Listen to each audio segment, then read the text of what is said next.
Avatar cinema budget ని దాటేసిన Hindi Ramayan budget SSMB 29 budget కంటే డబుల్. ఏ ధైర్యంతో ఇంత బడ్జెట్? నిజంగా అంత పెద్ద బడ్జెట్ పెట్టే స్టార్ మార్కెట్ ఉందా? ఎవ్వరి మొహాలు పెద్దగా తెలీదు. ఇంత పెద్ద రిస్క్ అవసరమా? మరి రామాయణ్కి పెట్టిన బడ్జెట్ ఎంత తెలుసుకుందాం.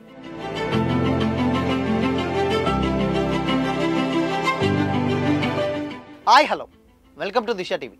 రామాయణం మహాగాథని ఉన్నది ఉన్నట్టు పర్ఫెక్ట్ ఎమోషన్స్తో తీయాలే కానీ బాక్సాఫీస్ వద్ద అద్భుతాలు జరుగుతాయనడంలో ఎలాంటి డౌట్ లేదు. ఆదిపురుష్ మూవీ అలాంటి అద్భుతాన్ని ఆవిష్కరిస్తుందని అందరూ అనుకున్నారు. కానీ ఆ సినిమా దారుణంగా ఫెయిల్ అయింది. చరిత్రను వక్రీకరించారంటూ మేకర్స్ తీవ్రమైన నెగిటివిటీని ఎదుర్కోవాల్సిన పరిస్థితి ఏర్పడింది. స్టోరీని వక్రీకరించడమే కాకుండా గెటప్స్ని కూడా వక్రీకరించడం అప్పట్లో పెద్ద కాంట్రవర్సీకి దారితీసింది. ఆదిపురుష్ ఇచ్చిన స్ట్రోక్ కారణంగా భవిష్యత్తులో రామాయణంపై ఎవ్వరూ సినిమాలు తీయలేరేమో అని అనుకున్నారు. కానీ దంగల్ మూవీ డైరెక్టర్ నితీష్ తివారీ మాత్రం ఆ మహాగాథని భారీ కాస్టింగ్తో కనీ విని ఎరుగని రేంజ్ గ్రాండీరియర్తో తీస్తున్నామని ముందుకొచ్చారు. అనుకున్నట్టుగానే ఈ మూవీని అదే విధంగా తీస్తున్నారు. మొత్తం 2 పార్ట్స్గా తీస్తున్న ఈ సినిమాకు దాదాపుగా 4,000 కోట్ల రూపాయలు ఖర్చు చేస్తున్నట్లు ఆ మూవీ డైరెక్టర్ నితీష్ తివారీ రీసెంట్గా జరిగిన ఒక ఇంటర్వ్యూలో చెప్పుకొచ్చారు. ఈ మూవీలో రావణుడి క్యారెక్టర్ చేసిన కన్నడ సూపర్ స్టార్ యష్ కూడా కో ప్రొడ్యూసర్గా వ్యవహరిస్తున్నాడట. 4,000 కోట్ల బడ్జెట్ అంటే అవతార్ సినిమాకి జేమ్స్ కెమెరన్ కూడా ఖర్చు చేయని రేంజ్ బడ్జెట్ ఇది. కేవలం పాన్ ఇండియా సినిమా అని కాకుండా ఇంటర్నేషనల్ స్టాండర్డ్స్తో ఈ మూవీని తెరకెక్కిస్తున్నారు. ఇందులో శ్రీరాముడిగా రణబీర్ కపూర్, సీతగా సాయి పల్లవి, రావణుడిగా యష్, హనుమంతుడిగా సన్నీ డియోల్, శూర్పణగా రకుల్ ప్రీత్ అండ్ దశరథ మహారాజుగా అమితాబ్ బచ్చన్ అండ్ రావణుడి భార్య మండోదరిగా కాజల్ అగర్వాల్ నటిస్తున్నారు. రీసెంట్గానే రిలీజ్ చేసినటువంటి ఈ సినిమా గ్లింప్స్ వీడియోకి ఫ్యాన్స్ నుండి అద్భుతమైనటువంటి రెస్పాన్స్ వచ్చింది. సినిమా క్వాలిటీ వేరే లెవెల్లో ఉండబోతున్నట్లు కూడా క్లియర్గా అర్థమవుతుంది. కానీ ఖచ్చితంగా మూవీ ప్రపంచం బాక్స్ ఆఫీస్ని షేక్ చేస్తుందని బలమైన నమ్మకంతో ఉన్నారు మేకర్స్. ఫస్ట్ పార్ట్ షూటింగ్కి సంబంధించినటువంటి టాకీ పార్ట్ మొత్తం కూడా కంప్లీట్ అయింది. కేవలం గ్రాఫిక్స్ వర్క్స్ కోసం 1 year కేటాయించిందని మేకర్స్ కూడా అనుకుంటున్నారు. అయితే వచ్చే సంవత్సరం దీపావళి రోజున మొదటి పార్ట్ అంటే ఫస్ట్ పార్ట్ని రిలీజ్ చేయనున్నారు. సెకండ్ పార్ట్ 2027 దీపావళి కానుకగా రిలీజ్ చేయనున్నారు.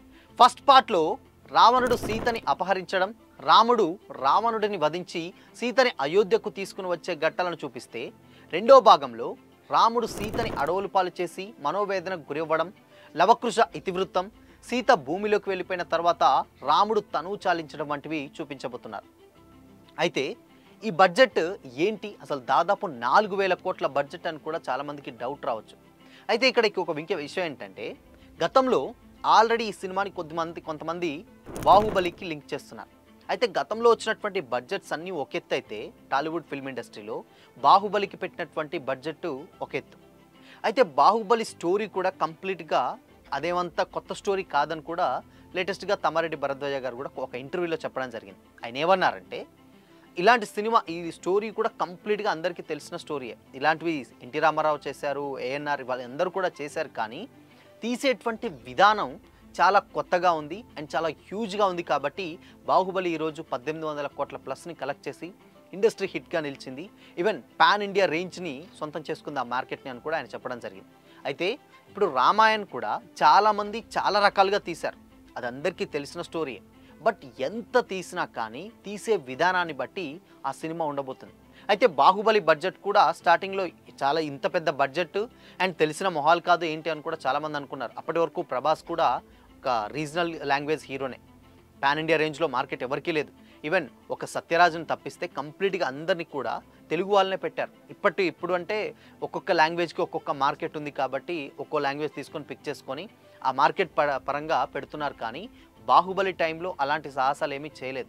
కంప్లీట్ ఒక సత్యరాజ్ ఒక్కరు మాత్రమే తమిళ్ వ్యక్తి కంప్లీట్గా. అయితే ఇక్కడ అనుష్క తెలుగు వ్యక్తే అండ్ తమన్నా తెలుగు సినిమాలు చేసిన క్యాండిడేటే అండ్ దాని తర్వాత రమ్యకృష్ణ ఆవిడ చేసినటువంటి కూడా కంప్లీట్ తెలుగు. ఇక రాణా ప్రభాస్ కూడా తెలుగు హీరోలే. నాజర్ మాత్రం డిఫరెంట్ లాంగ్వేజ్లో చేస్తారు, అది వేరే విషయం. సో అయితే ఈ క్యారెక్టర్స్ అన్నీ కూడా ఓకే, బట్ బాగుంది. బట్ బాహుబలి బడ్జెట్ విషయానికి వస్తే అంత పెద్ద బడ్జెట్ పెట్టి ఏం చేస్తారో అన్న టాక్ వచ్చింది. బట్ తీసిన విధానం అక్కడ సినిమాను ఒక నెక్స్ట్ లెవెల్లో తీసుకెళ్ళింది. ఇక్కడ రామాయణ్ కూడా ఆదిపురుష్ వచ్చింది ఓకే, దాని తర్వాత రామాయణ్ చాలా స్టోరీలు ఉన్నాయి. కానీ ఇప్పుడు ఒక లేటెస్ట్గా రిలీజ్ చేసినటువంటి ఒక గ్లింప్స్ వీడియో ఉంది, అది మాత్రం కొంచెం ఎక్స్పెక్టేషన్స్ పెంచేలా విధంగా ఉంది.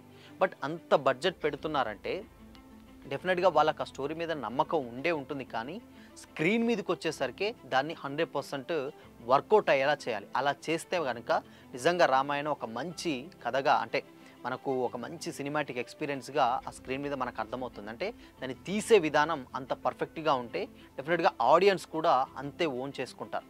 రామాయణం అనేది చాలామందికి ఉన్నటువంటి స్టోరీ ఎలా చూపిస్తే, ఎంత బాగా చూపిస్తే అంత రిసీవ్ చేసుకుంటారు. కాబట్టి మరి ఆ స్టోరీని అంత పెద్ద బడ్జెట్ పెడితే దానికి తగ్గ అవుట్పుట్ వస్తే మాత్రం నెక్స్ట్ లెవెల్ అనే చెప్పాలి.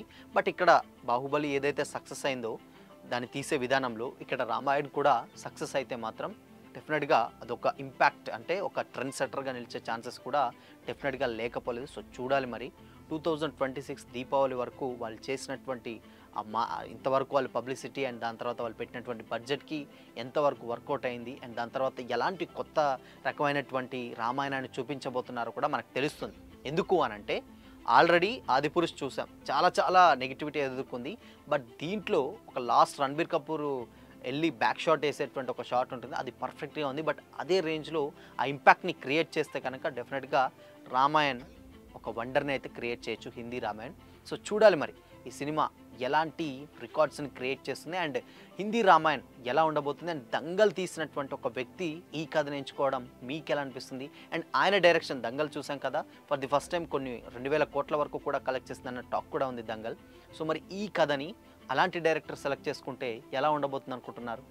కామెంట్ చేయండి.